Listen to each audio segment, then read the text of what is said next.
The settlement had no real name, just a stop along the trail where men rested their boots, buried their pasts, and forgot what decency once looked like. Dust floated constantly in the air, clinging to sweat-soaked shirts and unspoken regrets. The smell of pine sap, horse leather, and cheap tobacco mixed beneath a sky bleached by too many unforgiving suns.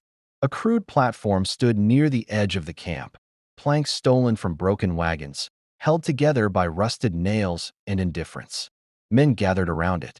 Not families, not hope, only hunger, loneliness, and eyes that had learned not to look too closely. A man wearing a frayed deputy's badge stepped forward. His voice cracked as he slammed a wooden mallet against a post. "Last offer of the day," he called. "No papers. No kin. Face hasn't been seen since Missouri." A ripple of laughter passed through the crowd. "She says she'll work," he continued. "Says she won't cause trouble." On the platform stood a woman, barefoot, wrists tied loosely with worn twine. A burlap sack covered her head, cinched tight at the neck. It was stained, oversized, and merciless. Only her breathing betrayed her fear. Quick, shallow, controlled. Starting bid. The deputy barked, $2.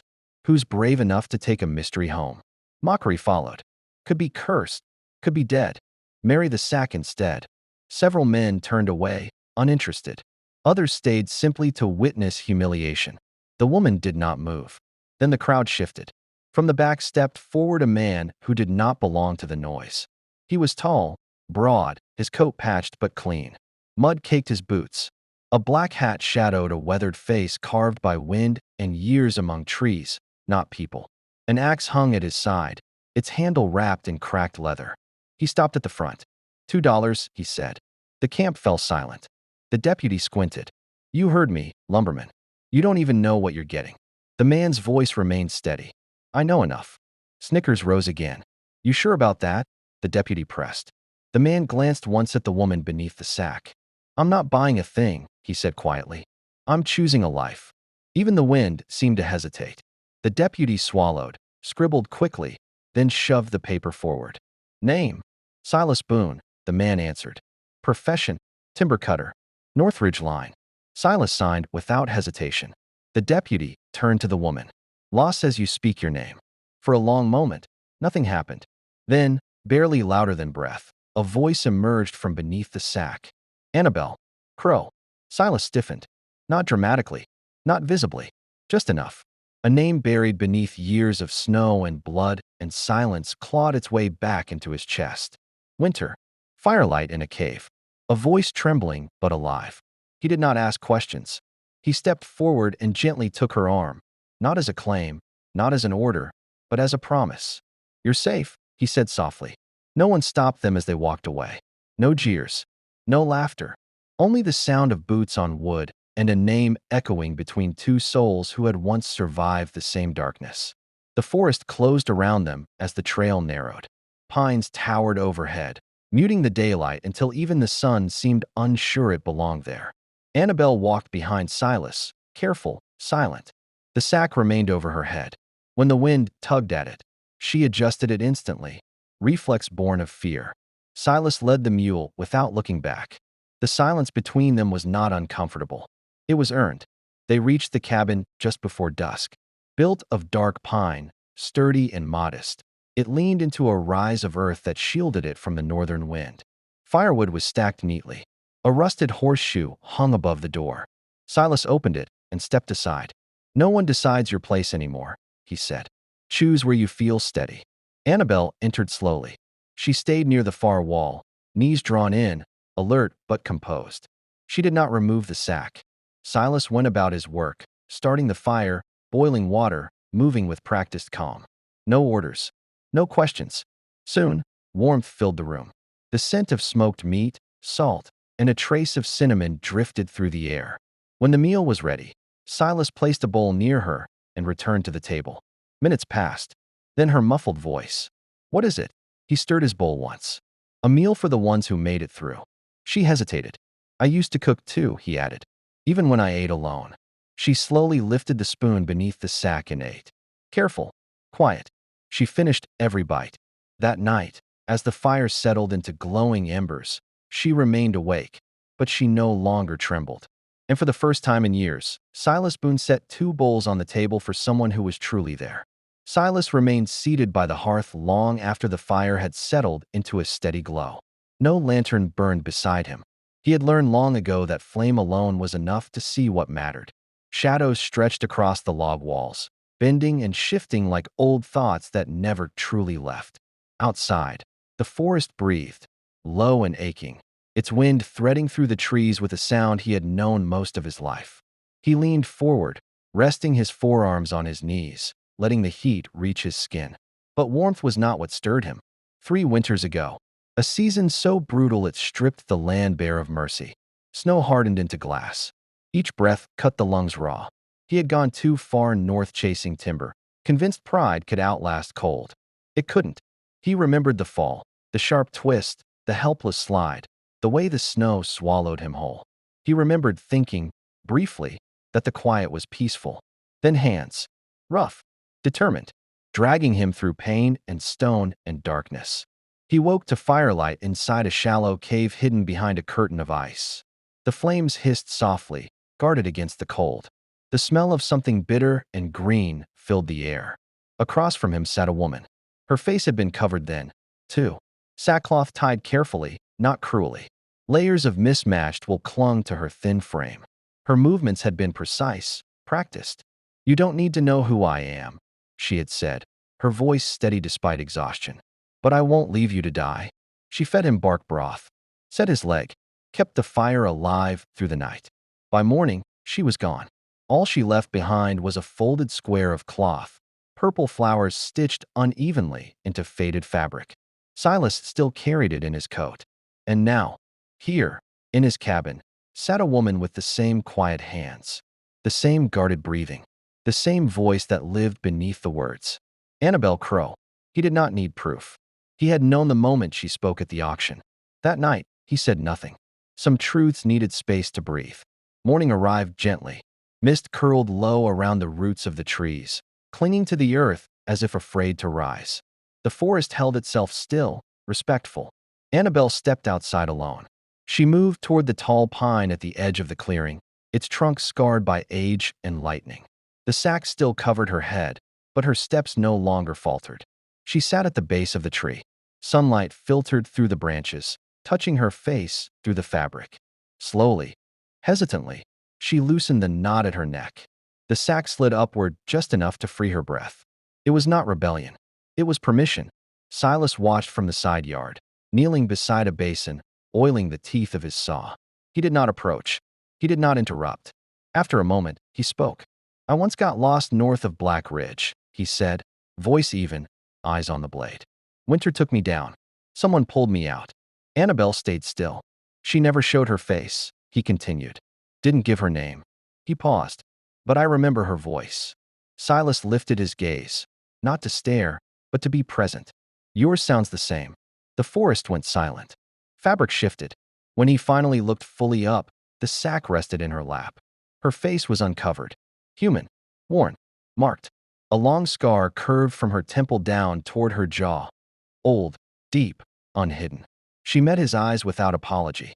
"The man who ran the boarding house," she said quietly, "told me I owed him more than rent." Her voice did not break. I said no. She swallowed once.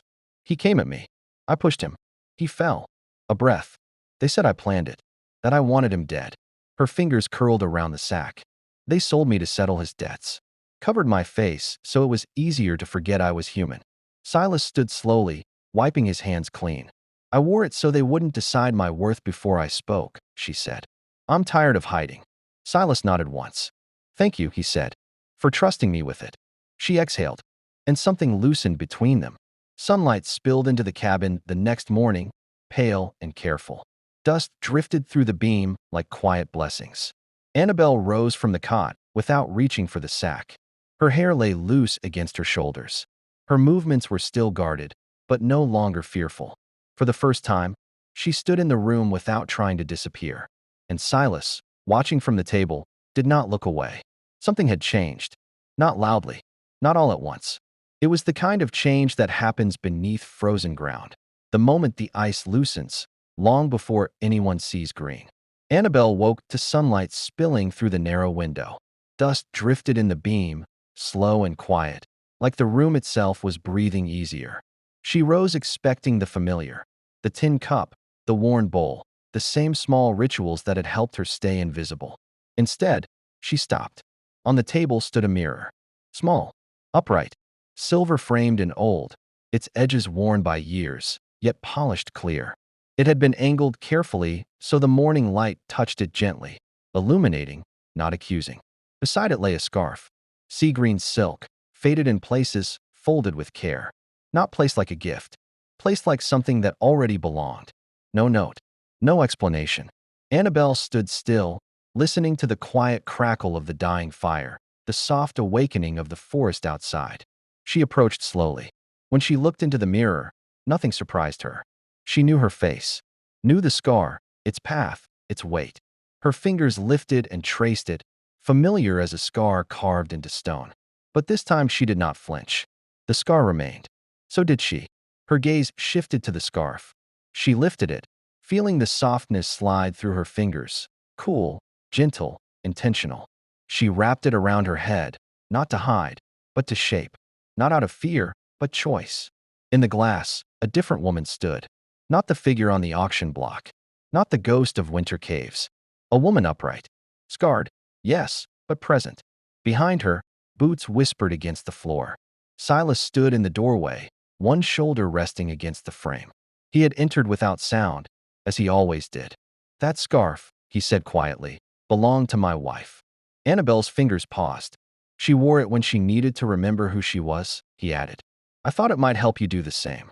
Annabelle turned, not defensive, not startled. He met her gaze evenly. Anyone who tries to shame you for surviving, he said, doesn't know what beauty is. Tears came then. Slow, honest. She pressed her palm to the mirror, meeting herself fully. And for the first time in years, Annabelle Crow allowed herself to be seen. Peace never lasted long in the high country. Trouble arrived on horseback beneath a sky dark with promise of storm. The man called himself Cutter. Lean, sharp-eyed. A bounty hunter who read trails like scripture and smelled fear beneath words. He heard whispers of a scarred woman hiding in the hills, a lumberman shielding her. And so he rode. Silas recognized the danger the moment he saw him. Too still, too watchful. He's hunting you, Silas said that night. Annabelle listened, then crossed the room and opened the chest at the foot of the cot. She lifted the sackcloth. I'll wear it again, she said softly. One last time. Silas shook his head. You don't have to. I choose to, she replied. Not for shame. For control. They planned together. Annabelle rode east at dawn, covered once more. Cutter followed, exactly as predicted. Silas met the sheriff and ridge patrol at the pass. The trap closed cleanly. Cutter was bound, disarmed, and charged before sunset. When Annabelle finally untied the sack and held it in her hands, she did not despise it. It saved me, she said quietly, because I decided what it meant. Silas nodded. Then keep it. As proof, she said, that even a prison can become a shield. Weeks later, Truth arrived on horseback. Mavis Green, a woman from the boarding house, came with trembling courage and steady words. She testified. She signed her name. The warrant was withdrawn. Annabelle read the letter again and again. I don't have to run, she whispered. Spring followed. The forest softened. Silas built a simple arch near the cabin. Nothing grand, just strong. They gathered a few friends. Enough. Annabelle dressed simply. The veil she wore was made from the sackcloth, washed, reshaped, embroidered with tiny purple flowers. When she stepped beneath the trees, she was radiant. Not despite her past, because she had reclaimed it. Silas took her hands. No matter what covered your face, he said, you were always the woman I chose. She smiled, peaceful whole. They kissed as the wind stirred and rain touched the earth. Later, sitting beside him under the stars, Annabelle traced the edge of the veil. It used to mean fear, she said. And now? Silas asked. Now it means choice. They sat together as the forest held them, not as shadows, but as home. And so, beneath towering pines and a veil once born of shame, Annabelle Crow and Silas Boone found peace, not by erasing the past, but by reclaiming it. Because in the Wild West, survival wasn't just about enduring hardship. Sometimes, It was about choosing what you carry forward. Write in the comments from which country you are watching and whether you like the story. Don't forget to support us by subscribing and pressing like.